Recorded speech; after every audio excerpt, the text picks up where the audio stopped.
নমস্কার আমার দর্শক বন্ধু, আমি আপনাদের এক জ্যোতিষ ছাত্র ধনঞ্জয়। আমার অস্ট্রোলজি শিক্ষার্থী বিষয়ে এক নতুন জ্ঞান অর্জন করেছি। সেই বিষয়টি আজকে আমি আমার বন্ধুদের সঙ্গে আমার ইউটিউব ভিডিওতে তুলে ধরতে চাই। সবাই মনোযোগ সহকারে ভিডিওটি দেখবেন। ভিডিওর বিষয়বস্তু হচ্ছে বাড়িতে লাগা ঝগড়া কলহ বিবাদ থেকে তৎক্ষণাৎ পরিত্রাণের উপায়।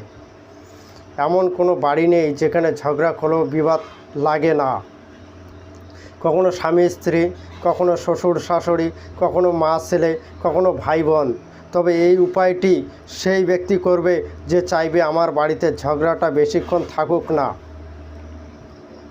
তার যে উপায়টি করতে হবে তা হলো দুটি মন্ত্র মনে মনে জপ করতে হবে। প্রথমটি হচ্ছে হনুমানের মন্ত্র।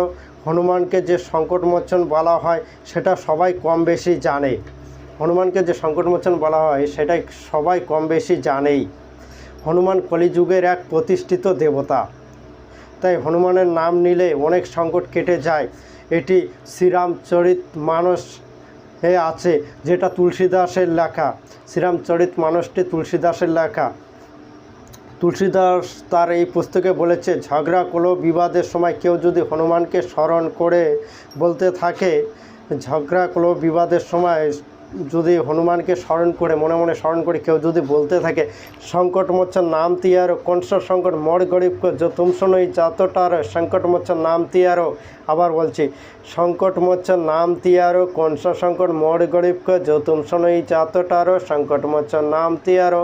সংকটমোচন নাম তিয়ারো কংস সংকট মোর গরিবকে जो तुम सुनोई जातोटारो সংকটমোচন নাম তিয়ারো। মনে মনে যদি এই মন্ত্রটি বারংবার জপ করতে থাকে কিছুক্ষণ ধরে, তবে মন্ত্রটির প্রভাব সে অবশ্যই বুঝতে পারবে। এই মন্ত্রটি মনে মনে জপ করতে থাকলে তাহলে নিমিষের মধ্যে ঝগড়া বিবাদ কমে যাবে। এটা একদম পরীক্ষিত। এই মন্ত্রটি করলে পরে তৎক্ষণাৎ কিছুক্ষণের মধ্যেই বাড়িতে লাগা ঝগড়া কলহ বিবাদ কমে যাবে। মানুষের মধ্যে একটা পজিটিভ ভাবনা চলে আসবে। যার সাথে যার ঝগড়া লাগছে তার মধ্যে একটি পজিটিভ ভাবনা চলে আসবে। হনুমানের একটি শক্তি কাজ করবে। সে ঝগড়া কলহ বিবাদ থেকে তৎক্ষণাৎ বেরিয়ে যেতে চাইবে। মানে তার ভেতরে যে একটা পাপের ভাবটা জন্ম নিচ্ছে, সেই পাপটাকে তৎক্ষণাৎ কমিয়ে দিবে। কারণ এটা বর্তমানে কলিযুগে মানুষ অল্পতেই রেগে যায়, তৎক্ষণাৎ পাপে চলে যায়। কারণ কলি হচ্ছে রাক্ষস। সেই কলির প্রভাবে মানুষ তৎক্ষণাৎ ভুলে যায় সত্য কী, কিংবা ধর্ম কী, কিংবা পুণ্যটা কী।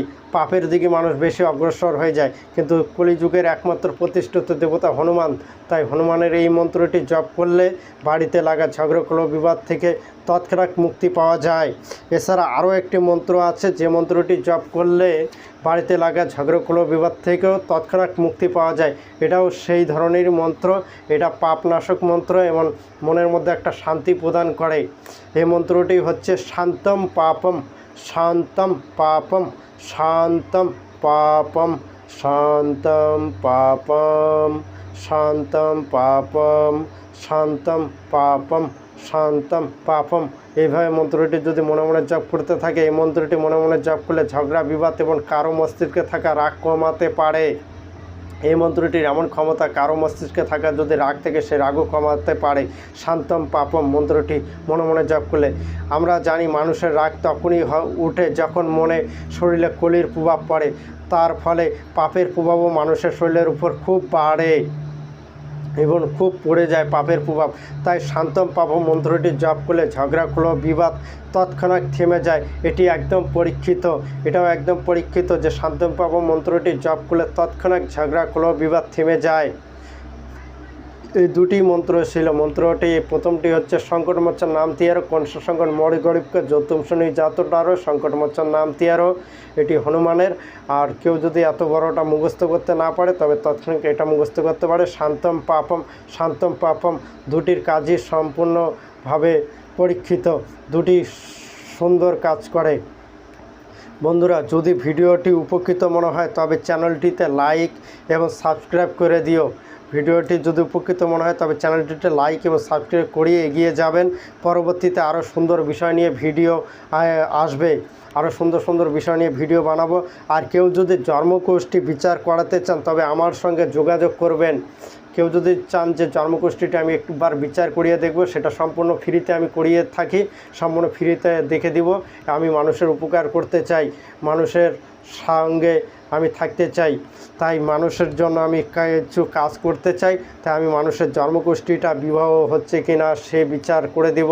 তারপরে তার কুণ্ডলিতে কি দোষ আছে, কোনো দোষ আছে, কালসর্প দোষ, নন্দী যোগ, গুরুচণ্ডাল যোগ, কেমন কি ভালো দোষ, আদিত্য হৃদয় স্তোত্র যোগ, তারপরে লক্ষ্মী যোগ, কিছু যোগ আছে কিনা, শুভ যোগ, খারাপ যোগ, সব আমি বলে দেব। আমার কাছে কেউ যদি জন্মকুষ্ঠী বিচার করাতে চান তবে আমার কমেন্ট বক্সে গিয়ে কমেন্ট করবেন যে আমি আমার জন্মকুষ্ঠী বিচার করাতে চাই, তবে আমি তাকে নিশ্চয়ই রিপ্লাই দিব। এবং কেউ যদি আমার কাছ থেকে রত্ন কিনতে চান, রত্ন ন্যায্য মূল্যে পাওয়া যাবে আমার কাছ থেকে, আমি তাকে রত্ন আনিয়ে দিব। কেউ যদি কোনো রত্ন স্টোন ধারণ করতে চান আমার সাথে যোগাযোগ করতে পারেন। কার কোন রত্ন ধারণ করতে হবে সেটাও আমি বলে দিব। এমনি যে সেইভাবে রত্ন ধারণ করা যায় না। আর রত্ন কোনো সময় রাশি অনুযায়ী ধারণ করবেন না, কারণ রাশি অনুযায়ী কখনো রত্ন ধারণ করতে নেই। রত্ন ধারণ করতে লাগলে লগ্ন অনুযায়ী, জন্মকুণ্ডলীর লগ্ন অনুযায়ী রত্ন ধারণ করতে লাগে। কারণ রাশি হচ্ছে আমাদের মন আর লগ্ন হচ্ছে আমাদের শরীর।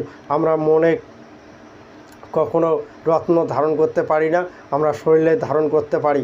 তাই আমাদের শরীরের জন্য লগ্নকে আমাদের দেখা আবশ্যক। তাই লগ্ন অনুযায়ী কেউ রত্ন ধারণ করতে পারবে। কার কী রত্ন ধারণ করতে হবে সেটি কুণ্ডলী না দেখলে বলা যাবে না। তাই কেউ যদি জন্মকুষ্ঠী দেখাতে চান তবে আমার সঙ্গে যোগাযোগ করতে পারেন। নমস্কার আমার দর্শকবৃন্দ, আমাকে ভালোবাসা দিবেন।